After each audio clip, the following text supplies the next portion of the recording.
momento han escuchado esta famosa lista de los 50 mejores, ¿no? Le llaman 50 best, 50 best, los 50 mejores. Es una lista que crearon un grupo en Inglaterra para celebrar los 50 mejores bares, restaurantes, a nivel de todo el mundo y a veces también por regiones. Y esta lista se ha convertido en una lista bien, digamos, bien famosa, ¿no? Bien importante. De hecho, la gente que puede anda mirando y mira, este es el mejor, el mejor. Y nosotros los peruanos tenemos varios restaurantes, o sea, no tenemos solo uno, tenemos varios restaurantes que están en la lista de los 50 mejores, no de la región, sino del mundo. Es increíble, ¿no? Y no sé si sabían, pero el número 1 de la lista actual, que recién fue revelado hace un mes atrás, el número 1 es peruano.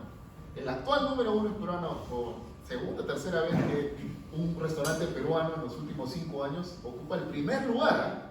O sea, el mejor restaurante del mundo está aquí en Lima, es el Maido, ¿no? ¿Maido se llama? Maido, ¿no? O Maido. Ya, bueno, eso ya. Yo le digo con ditongo, sin ditongo, no sé. Habrá que preguntarle al Misha, ¿no? A Matsuhiro, no sé. Pero ese es el número 1. Y creo que, o sea, la gente que sigue estas cosas se emociona, ¿no? De hecho, seamos honestos, la comida nos ha dado muchos motivos para sentirnos orgullosos, ¿no? A nivel mundial. En los últimos años incluso hay muchachos que viven de contarnos cómo se come en determinado restaurante, incluso en los agachados también, ¿no? Hay muchachos que van a los agachados, a los restaurantes, a todo, ¿no? Y se ha vuelto como, seamos honestos, motivo de orgullo, ¿no? O sea, tendencia entre los peruanos, sobre todo entre los más jóvenes, ver dónde se come, que acá se come rico. Entonces, la comida ha traído unidad, la comida ha traído de alguna manera identidad, la comida ha traído orgullo al corazón de nosotros los peruanos, y esto es algo que ha venido siendo trabajado desde hace muchos años hasta ahora. Pero ¿saben qué? Así como para nosotros ha sido motivo de orgullo, así como para nosotros la comida puede significar un motivo de alegría, de sacar el pecho, para otras culturas, para otros grupos de personas, la comida ha sido un problema. Ha sido posiblemente lo opuesto. Hace muchos años atrás había un pueblo en la península del Peloponeso, o sea, donde está Grecia, en la antigua Grecia, había un pueblo, eran los corintios. Y para ellos se había convertido en un problema la comida. Claro, no para todos, pero sí para los que vivían allí y eran cristianos.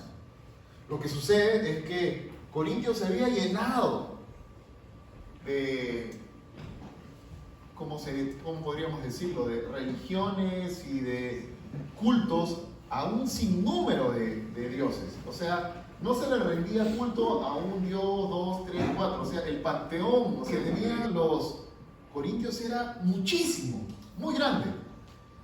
Y una de las cosas que requerían estos dioses es sacrificio. Y el sacrificio que normalmente le entregaban era sacrificio de animales, carne. Y lo que pasaba es que al final esa carne terminaba siendo vendida en los mercados. Entonces, lo que ocurría era que la carne que tú ibas a comprar, en ese entonces no había metro, no había más, no había nada de eso, ¿no? La carne que la gente tenía que consumir era principalmente, en su gran mayoría, era la carne que había sido sacrificada a los ídolos. Así que los corintios, los cristianos corintios, se empezaron a preguntar: ¿está bien que comamos esta carne? ¿Está bien que comamos algo que sabemos? O de repente no sabemos a ciencia cierta, pero es muy probable, muy probable. Imagínate, casi toda la carne que vendían era carne que había sido sacrificada, que la sacaban después de los sacrificios. Es muy probable que sea carne dada a los ídolos. ¿Qué hacemos? ¿Comemos o no comemos? ¿Comer o no comer? ve ahí el dilema. Ese era el dilema que ellos tenían. No estaban seguros qué hacer. Y eso empezó a traer problemas. Porque para nosotros la comida es un motivo de orgullo, pero para ellos empezó a ser un problema, porque un grupo decía, por supuesto que podemos hacer, no hay problema. O sea, le damos gracias a Dios y se acabó. Otro grupo decía, no, pero eso no se puede hacer, porque si lo comes es como estar pecando. Y entonces empezaron las divisiones. Para ellos la comida no fue un tema de unión, fue un tema de desunión, fue un tema de orgullo para uno, porque algunos se empezaron a sentir orgullosos de, yo estoy seguro que no hay ningún problema, ¿no? Allá la gente que es débil, ¿no? Que no entiende, que no comprende, entonces ese es el problema de ellos. Para algunos fue motivo de orgullo, para otros fue motivo de desprecio, porque decían, mira esta gente, ¿cómo comen eso? ¿No? Y los criticaban. Entonces se armó un lío en la iglesia por la comida. Así que ellos, que tenían un hombre en el cual confiaban, un hombre que había sido el fundador de esa iglesia, deciden preguntarle en varias cosas, pero una de esas cosas era esto, porque imagínate, había discusiones, ¿no? Discusiones serias acerca de qué hacemos, qué no hacemos. Entonces, preguntan a este hombre, era el apóstol Pablo. Y el apóstol Pablo, en la primera carta a los Corintios, empieza a responder varias preguntas. Y a partir del capítulo 8, posiblemente hasta el capítulo 10, 11, responde este asunto. Aunque no lo crean, se toma bastante tiempo en responder este asunto, porque había muchas cosas implícitas, había cosas muy importantes detrás de lo que él notaba que iba a pasar con la gente si decidían por una u otra cosa, o por qué decidían por uno o por otra cosa. Si se comía o no se comía, con qué actitud debíamos comer. Así que Pablo decide responder y lo hace con esta carta que conocemos nosotros como la carta a los Corintios. Y vamos a leer el principio de su respuesta, porque para responder Pablo les pone un fundamento recontrapoderoso, recontrapotente. Y ese fundamento que él les pone esconde, bueno, no esconde, sino que revela el último atributo que vamos a ver de Dios en esta serie en la que hemos estado hablando acerca de Dios no conocido. Acompáñenme para poder leer juntos esta porción que está en 1 Corintios capítulo 8. Vamos a leer desde el versículo 4 hasta el versículo 6. ¿Ok? Esto es lo que dice la Escritura. De modo que, en cuanto a comer lo sacrificado a los ídolos, sabemos que un ídolo no es absolutamente nada y que hay un solo Dios. Pues aunque haya los así llamados dioses, ya sean en el cielo o en la tierra, y por cierto, que hay muchos dioses, dice, y muchos señores, para nosotros no hay más que un solo Dios, el Padre, y de quien todo procede y para el cual vivimos. Y no hay más que un solo Señor, es decir, Jesucristo, por quien todo existe y por medio del cual vivimos. Padre bueno, gracias por tu palabra, gracias por esta mañana, gracias por permitirnos estar reunidos en tu nombre aquí. Gracias por tu iglesia, Señor. Gracias por cada uno de mis hermanos, Señor, que fielmente, semana a semana, están buscándote, están caminando contigo y están haciendo el esfuerzo para congregar, para estar unidos y escuchar tu palabra. Te pido que hoy tú los honres, Señor, con tu presencia, con entendimiento, y puedas transformar nuestra mente y nuestro corazón.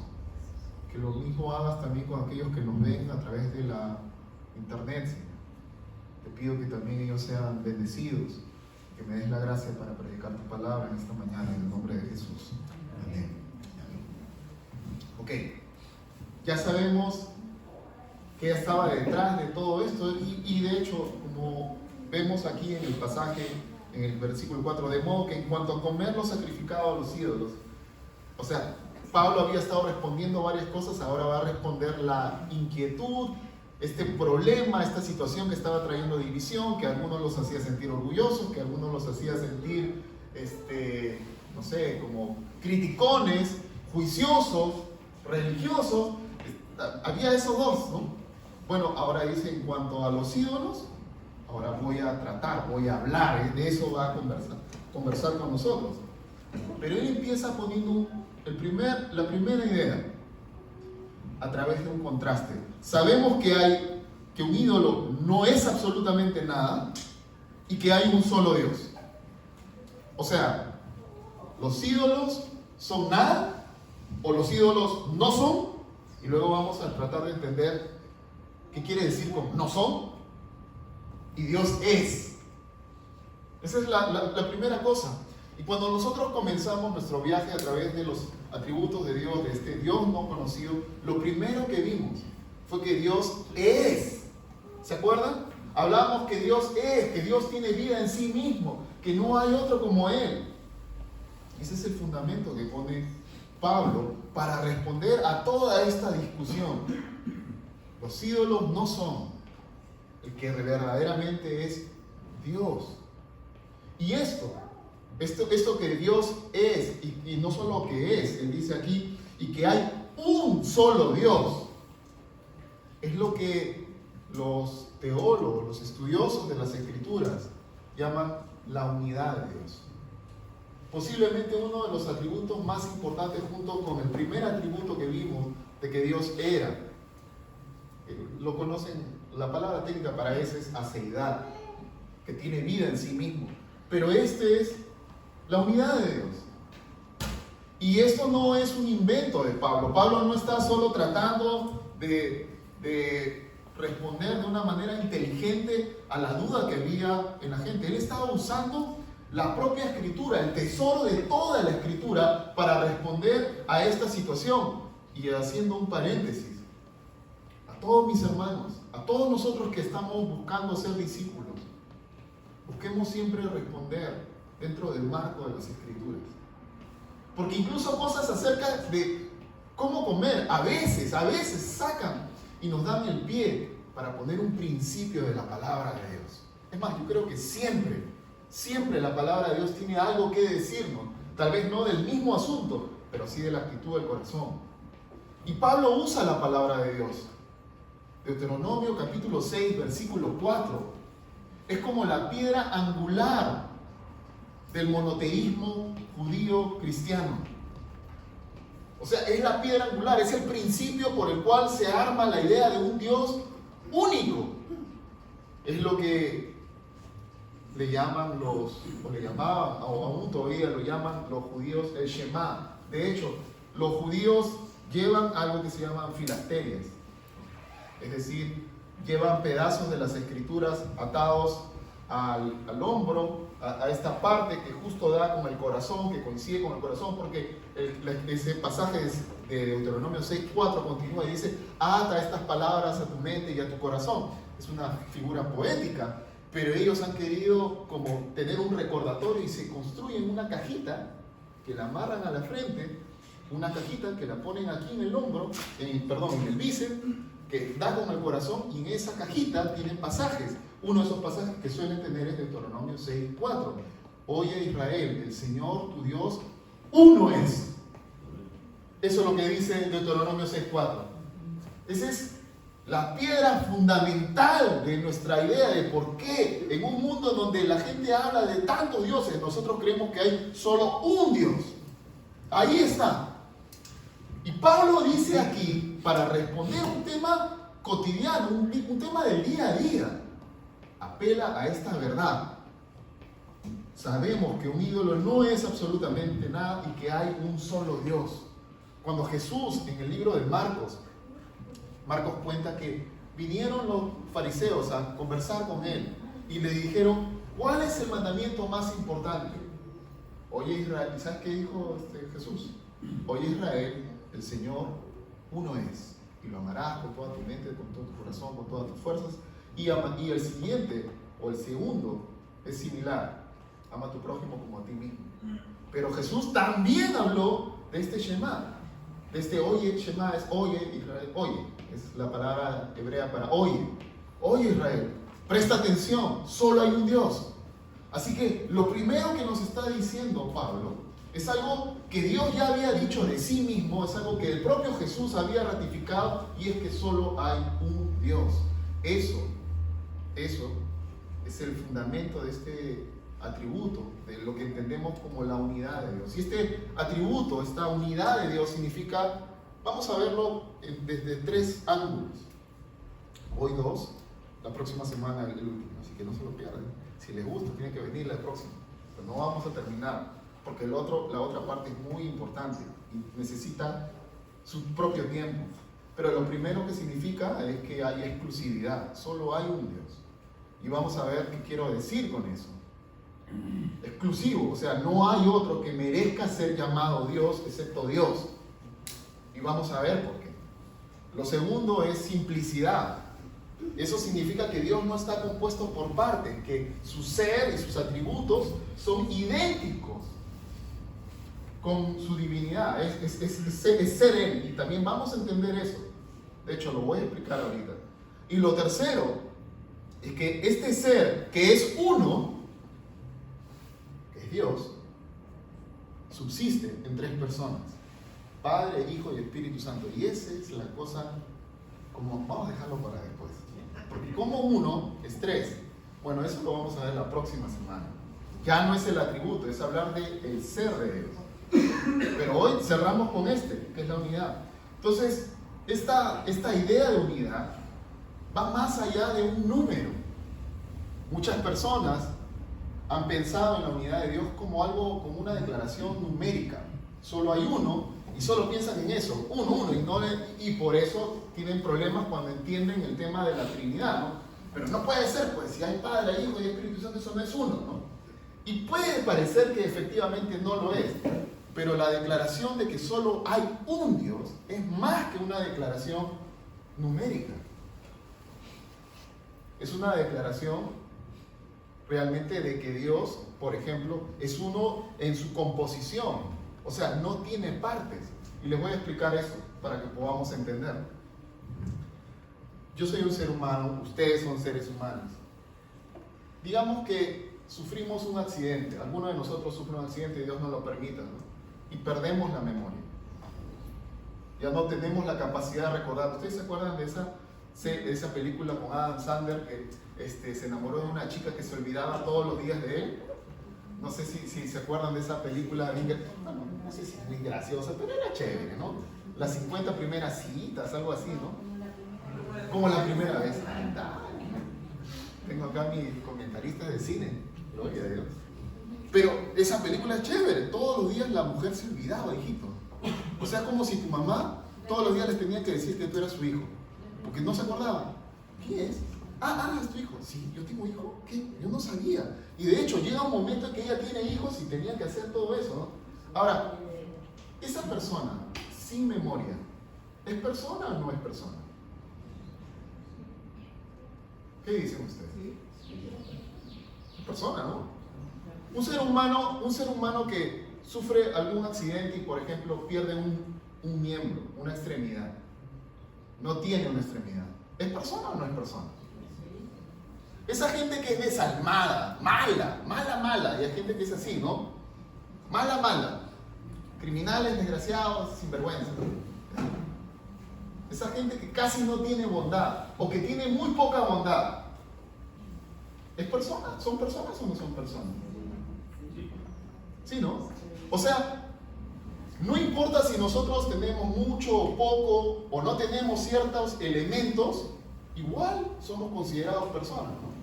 Todos somos personas. Los que somos más oscuros somos personas, sí. Los que son más claros son personas, sí. Los que son altos son personas, sí. Y te das cuenta que todos venimos en distintos grados, en distintas maneras, en distintas formas.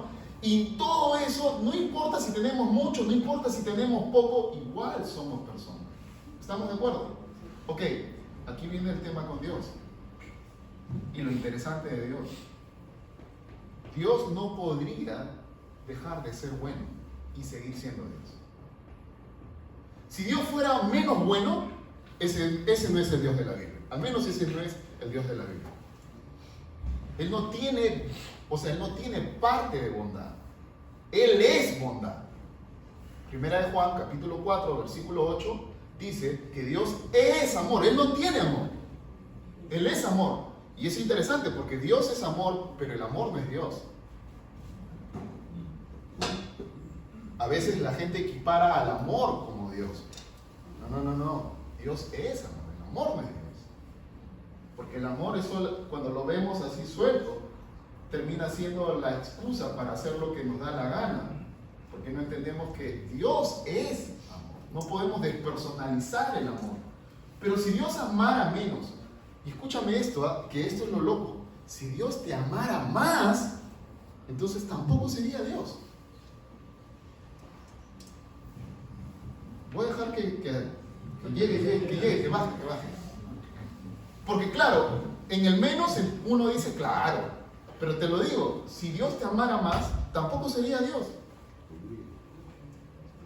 Es en serio. No solo porque te engríe, sería porque entonces su amor no sería perfecto. Porque su amor necesitaría mejorar, incrementarse. Pero no puede, el amor de Dios no puede mejorar. ¿Cómo va a mejorar el amor de Dios?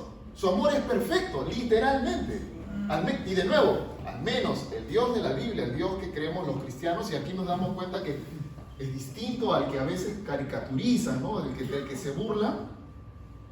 La gente se burla de un Dios que no conoce, no es el Dios de la Biblia. No conocen realmente al Dios de la Biblia. Porque el Dios de la Biblia es así, es perfecto.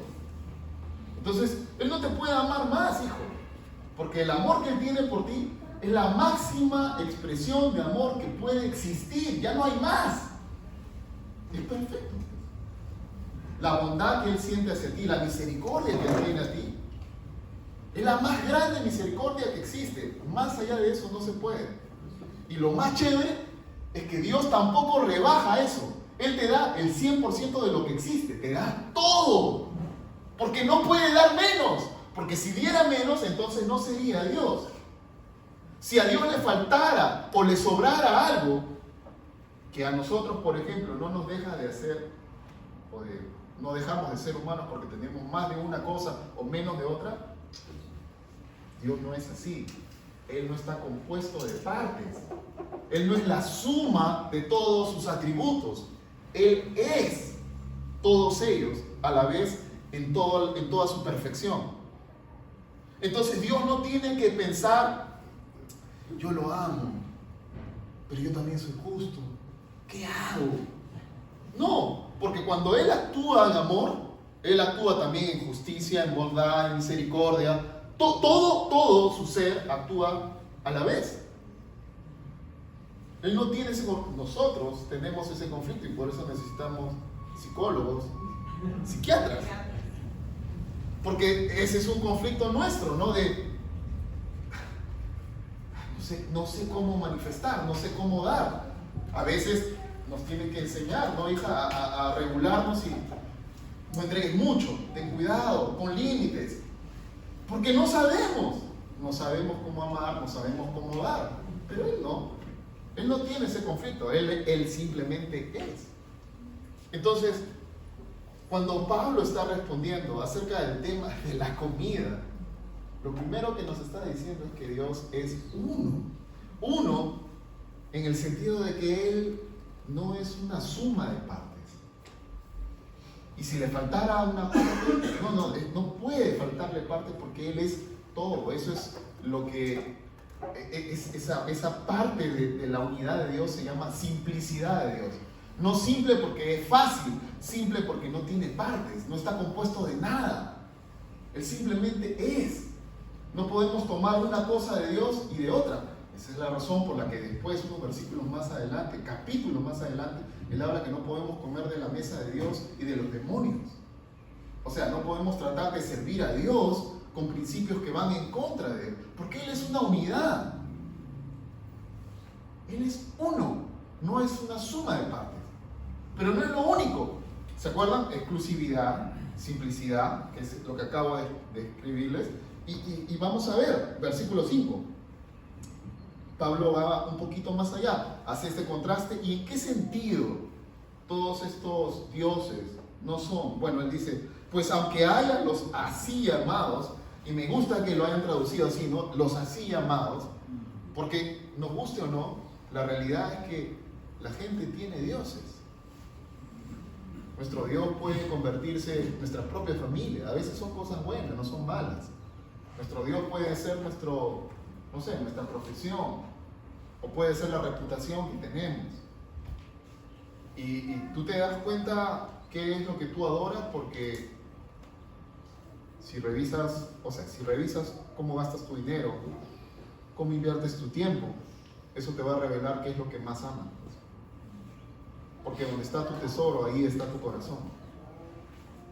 Entonces, ¿dónde está nuestro tiempo, nuestro dinero? Ahí se revela. Y Pablo es consciente, no es que no existen falsos dioses, no es que no existen ídolos. Por supuesto que existe. Él dice aquí, hay muchos llamados, pseudo llamados dioses, sea en el cielo y en la tierra, y los hay de todos los colores, de todos los tipos. El ser humano es una fábrica de ídolos, o el corazón del ser humano es una fábrica de ídolos, es lo que decía el reformador Calvino. Y tiene razón, es como que fabricamos uno tras otro. Y por cierto que hay muchos dioses y muchos señores. Y de nuevo, en un contraste, mientras nosotros no nos cansamos de fabricar dioses, nosotros no nos cansamos de fabricar ideas de algo divino, a qué rendirnos. La gente me da risa, a veces dice, qué fanáticos son los cristianos. Van a la iglesia, levantan la mano, incluso lloran cuando cantan. Yo no quiero ser fanático. Van al estadio, su equipo mete gol, levantan la mano, lloran, le metan la madre hasta la quinta generación del otro equipo, salen felices, se abraza con alguien que no conoce. Pero, ¿estoy mintiendo o no? ¿No te parece eso devoción? A mí esa vaina me parece devoción, ¿ah? ¿No? O sea, está bien parecido a devoción. O vas a ver a tu artista favorito, ¿no? Vas a ver a tu artista favorito, primero estás así, que sí, ya. Mira, ese día no comes, no duermes, vas desde el día anterior, dependiendo de qué tipo sea tu artista, estás ahí, hay gente que acampa, llega el día del concierto, sale y cuando va a salir, o sea, ni cuando tuviste a tu hijo gritaste así, pero ahí lo ves tú, si eres ya madurita, ves a Chayanne y dices, ¿no? Si no eres tan madurita y te vas a ver ahora al Bad Bunny, bebé, entonces vas a ver y vas a decir, ¡ay, no, está Bad Bunny! ¿No? Y empieza a cantar y levantas tus manos, haces esto, estás adorando, pues. Porque los seres humanos hemos sido creados con la capacidad de adorar. Y cuando no adoramos al único Dios, vamos a adorar a cualquiera. Nadie puede cambiar esa realidad. Entonces, cuando la gente dice, estos son... No, simplemente nosotros estamos adorando al que lo merece. Y eso es de lo que habla Pablo, porque sí, hay muchos dioses, hay muchas invenciones, muchas ideas de Dios que la gente tiene, pero escucha lo que dice, pero para nosotros no hay más que un solo Dios. Y eso tiene que ver con la exclusividad de Dios. Dios no es uno entre muchos. Cuando pensamos, o cuando los teólogos hablan acerca de que Dios es uno, en el sentido de exclusivo, están diciendo que Él no pertenece a una cadena, a una especie llamada los dioses. No hay. La divinidad, el tipo de ser que es Dios es único. De hecho, esa es la idea de que Él sea autoexistente, que Él tenga vida en sí mismo. Nos revela que no hay otro como Él. De nuevo, al menos el Dios de la Escritura, el Dios de la Biblia, es un Dios que es vida en sí mismo. En Él está la existencia. En ese sentido no hay otro como Él. Cuando tal vez te ha gustado leer estos libros de aventuras, o vamos al cine y vemos las películas de los demonios, o sea, las películas de terror, si te gustan las películas de terror, parece como que el bien y el mal están chocando y a veces tenemos ideas de que el bien y el mal son dos fuerzas iguales y que un día ganará una. Pero Dios no tiene rival. ¿Sabes por qué Él no tiene rival? Porque Él es el creador, pues. Él creó todo. Él no tiene rival. O sea, es como si yo creara una máquina impresionante, increíble, ¿no? Pero yo a propósito, o sea, yo conozco la máquina, yo la he creado. Y por más máquina que sea, y por más que hayamos visto el Terminator 1, 2, 3, el 4, la venganza del Terminator y todas las películas, ¿no? Y que solito empieza a pensar y que se revela, mira, siempre hay una manera de apagarlo, ¿no? Y el que lo ha creado sabe, los que estudian sistemas saben, siempre hay una manera de simplemente cortar. Ese es el privilegio del creador. Dios es uno en su clase. Es más, realmente Él no pertenece a ninguna clase, no hay otro como Él. No se le puede comparar con nadie, porque no hay otro. Él es único. La divinidad habita en Él y solo hay un ser divino, Él. Él no ha compartido con nosotros de su divinidad. Él es el único que es así. No hay otro. Y todo lo que nosotros vemos, aunque claro, podemos preguntarnos, entonces, ¿por qué no acaba con toda la maldad? ¿Por qué no las cosas no terminan? La respuesta a eso es una respuesta un poquito más amplia y escapa de lo que hoy día estamos compartiendo. Pero Dios tiene una respuesta. Y la respuesta no tiene nada que ver con el hecho de que Él no puede hacerlo. Por supuesto que puede. Él es el creador. Él no tiene rival. Él no puede ser comparado con nadie porque ni siquiera está en otra categoría. Él es su propia categoría. ¿Te imaginas eso? Él es su propia categoría. Entonces, cuando pensamos en la unidad de Dios, debemos entender que Dios es uno en una simplicidad, no está hecho de partes. Su ser, sus atributos no son una suma, es lo que Él es. Cuando pensemos en la unidad de Dios, que Pablo viene a poner como fundamento para responder un tema de comida, un tema del día a día, debemos entender que Dios es exclusivo. No hay otro como Él, no hay con quién compararlo. ¿Y quién es este Dios? Y aquí va a empezar a deslizar lo que la próxima semana vamos a terminar de entender. Bueno, ¿quién es este Dios? Porque hablar de Dios es como hablar de algo genérico, ¿no? Es como si yo te dijera, mira, yo conozco un hombre que es así, que es así y todo lo demás, ¿no? ¿Quién es ese hombre? Solo estoy hablando de un hombre. No estoy diciendo quién es, cómo se llama. Igual, a veces hablamos de Dios y no nos damos cuenta que estamos hablando de una, como si fuera una categoría, pero ¿quién es? Bueno, Pablo lo va a presentar. Para nosotros no hay más que un solo Dios. ¿Quién es? El Padre. El Padre. Y yo creo que Pablo ha sido cuidadoso y el Espíritu Santo lo ha guiado para poner lo que él puso ahí. Él no dice el Creador. Él no dice el Todopoderoso, que todo eso es verdad acerca de Dios. Pero Él presenta a este único Dios, exclusivo, simple en su constitución, como el Padre. Y si hay un Padre, tiene que haber un Hijo. Porque no puede ser posible que un ser que es eterno, que no cambia en su esencia, y si su esencia y lo presenta como el Padre, haya tenido un momento en la eternidad en que no haya sido Padre.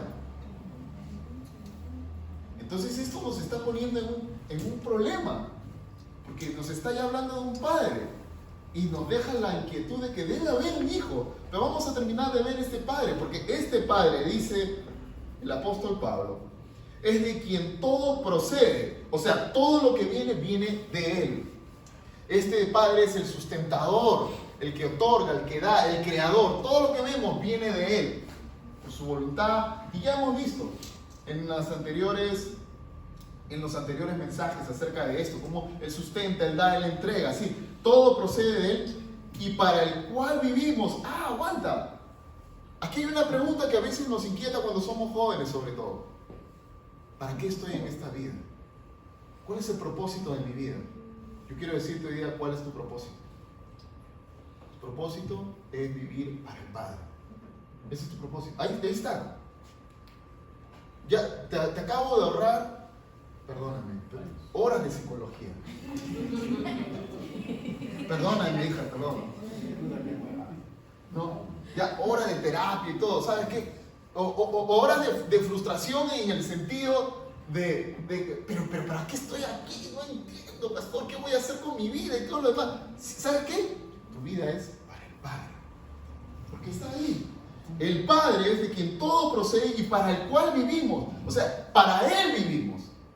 Cuando no vivimos para Él es entonces cuando por eso nos sentimos tan fuera de lugar.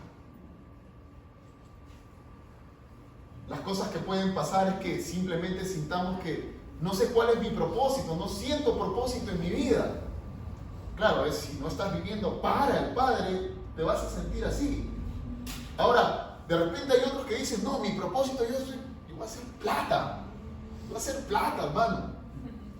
Porque esta vida hay que vivirla. Voy a hacer plata. Y luego te das cuenta que esa misma cosa te consume. En vez de darte, en vez de liberarte, te atrapa. Y se convierte en tu Dios. Pero un Dios que te oprime. Un Dios que no te deja libre. Hemos sido creados para adorar. Pero hemos sido creados para adorar al único Dios. Y nuestro propósito no está en lo que hacemos, sino en por quién lo hacemos. Tú puedes hacer plata. Tú puedes hacer todo. Nada de eso está mal. Pero cuando lo haces para Dios y vives para Él, la cosa es distinta. Encuentras tu propósito. Encuentras la razón por la cual estás. Y eso es lo que dice Pablo, de quien todo procede y para el cual vivimos. Pero ¿sabes qué? Pablo no se queda aquí. Aquí vienen los problemas. Para nosotros. Y para mucha gente. Y con eso ya vamos a ir terminando. Solo hay, escucha lo que dijo Pablo, solamente hay un Dios. Un Dios exclusivo, un Dios simple, en el sentido que no está compuesto.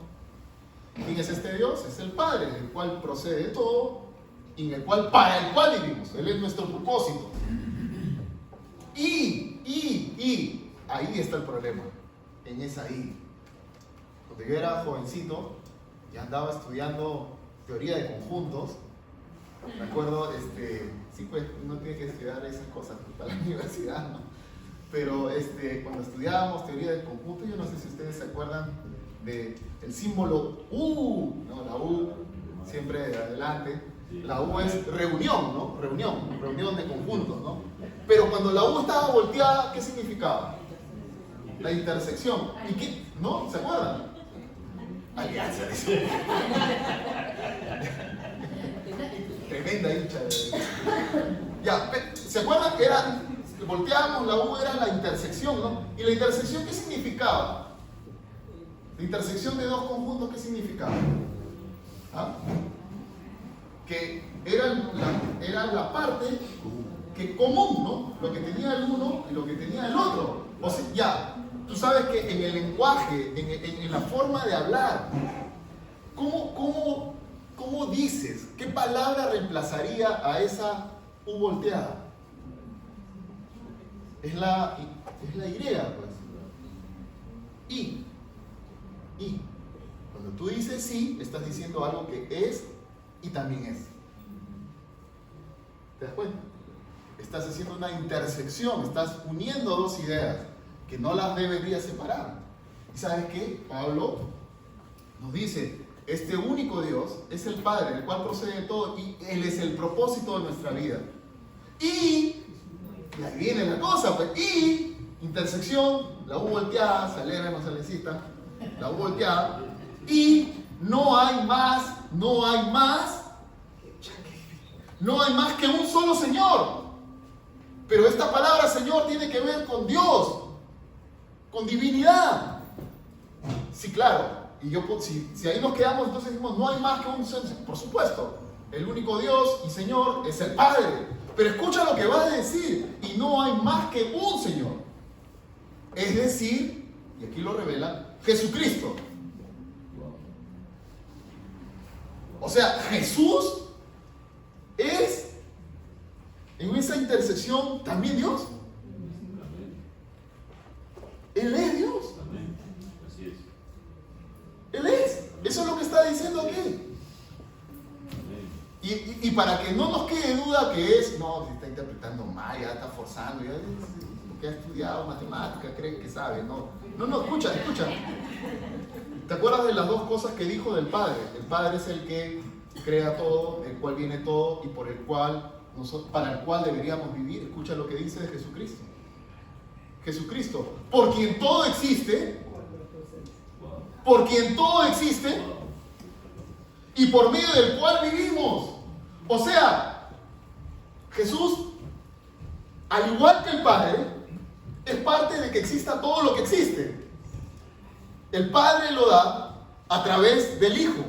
Pero no solo eso, sino que vivimos para el Padre a través del Hijo. No hay manera de que podamos vivir nuestra vida con propósito, porque nuestro propósito final, principal, más importante es vivir para Dios sin Jesucristo. Porque para vivir para el Padre tenemos que hacerlo a través del Hijo. Sin Él no podemos. ¿Y por qué? Porque el Padre y el Hijo son uno. Y ahí se revela una de las cosas más alucinantes de este Dios, que es uno en esencia. Que Él es tres en persona. Ahorita estamos viendo la segunda persona. La próxima semana vamos a ver a los tres en acción. Pero cuando nosotros, y quiero pedir a los chicos que me ayuden, cuando nosotros vemos cómo Pablo decide responder a un asunto cotidiano, a un asunto del día a día, o sea, qué increíble es la escritura, ¿no? Porque cómo de una cosa, de un problema doméstico en la iglesia, de un problema casero, en un problema casero, ¿cómo podemos encontrar una respuesta tan grande, tan profunda? Y mi corazón ha sido que cada uno de nosotros durante toda esta serie podamos ver a Dios en esas cosas tan increíbles, tan impresionantes en el día a día. Porque Él está así, en medio del día a día, en medio de nuestra vida. Allí se revela, allí nos muestra que Él es. Ahí nos muestra que Él es el Dios que es. Ahí nos muestra que Él es el Dios que no cambia. Ahí nos muestra que Él es el Dios que puede. Allí nos muestra. Ahí te va a mostrar que Él es el Dios que puede, campeón. Tú lo vas a ver en tu vida, hijo. Él es el que puede. Tú no puedes, ya está, ya sabemos. Pero Él puede. Y Él lo va a hacer porque Él es bueno. La victoria está en Él. Y porque Él es el único. Él es el único. No hay otro Dios. No hay otro como Él. Cuando ama, simplemente ama. Y ama de la manera más grande, más perfecta, más increíble que existe. Y lo más alucinante es que no hay manera que nos pueda dar menos. Porque Él solo ama. Es su ser. Dios es amor. La misericordia que Él tiene por nosotros. Hay un pasaje en la Escritura que dice: sus misericordias son nuevas cada mañana. Y uno diría, pero eso no es lo contrario a lo que tú dices. Es una forma poética de decir que cada día tú vas y es fresca esa misericordia. ¿Sabes por qué? Porque esa misericordia que es infinita, que es perfecta, es como si tú descubrieras algo que es infinito todos los días. Te va a parecer nuevo, ¿no? O sea, es como si tú vieras, imagínate un rompecabezas del tamaño del cielo. Un rompecabezas del tamaño del cielo, imagínate. ¿Cuántas piezas tendría? No, más. Casi, yo me imagino. Depende del tamaño, ¿no? Pero imagínate que sean así las piezas. ¿Te imaginas? Y cada día vas descubriendo una pieza nueva. Es más, te dicen dónde debes ponerla. tú un día, wow, mira a Dios. Al día siguiente te dan una pieza nueva. Te dicen al costado, wow, pero todavía no logras ver. Sí, cuando armas uno de 1000, ya que es más tranca, pero imagínate uno de millones de piezas. Sigues poniendo otra y pones otra y todavía tú dices, wow, parece nuevo todos los días. Parece como si estuvieras descubriendo algo que no es, pero simplemente se te está revelando algo que ya es completo. La misericordia de Dios es, porque Dios es. Y día a día vamos descubriendo un pedazo, y la manera poética de decirlo es, tus misericordias son nuevas cada día. Ese es nuestro Dios. Ese es el Dios que nosotros adoramos. Ese es el Dios del cual predicamos. Y creo que en esta mañana, que comenzamos hablando acerca del orgullo que nos puede dar el que tengamos el número 1 en la lista de los 50 mejores restaurantes del mundo, que tengamos muchas cosas de que sentirnos orgullosos, nos debe llevar a pensar de que hay algo más importante en nuestra identidad como cristianos. Más allá de ser peruanos, yo estoy agradecido a Dios de ser peruano, estoy agradecido de que tengamos de la mejor comida en el mundo, sinceramente. Pero estoy agradecido que el único Dios se haya revelado y me haya quitado la venda de los ojos y me permita conocerlo. Y creo que eso es lo que nos toca a cada uno. Poner a Dios en el lugar que Él merece. Nadie más puede estar ahí, porque no hay otro Dios. Aunque hay muchos dioses, solo hay uno: el Padre y también el Hijo. Y veremos cómo el Espíritu Santo también es parte de ese único Dios, que es uno y es tres. Padre, en esta mañana queremos orar. Vamos a orar, hijito. Padre, queremos orar y queremos darte gracias, porque tú, el único y verdadero Dios, te has revelado a nosotros. Porque tú, el único ser divino, nos has llamado, nos estás llamando a conocerte, a caminar contigo, a ver que tú eres todopoderoso, a ver que tú eres todo amoroso, a ver que tú eres toda justicia. Señor, no hay otro como tú, Padre. En esta mañana yo te quiero pedir que tú puedas una vez más tocar nuestros corazones, transformar nuestra mente y que nos ayudes, Padre.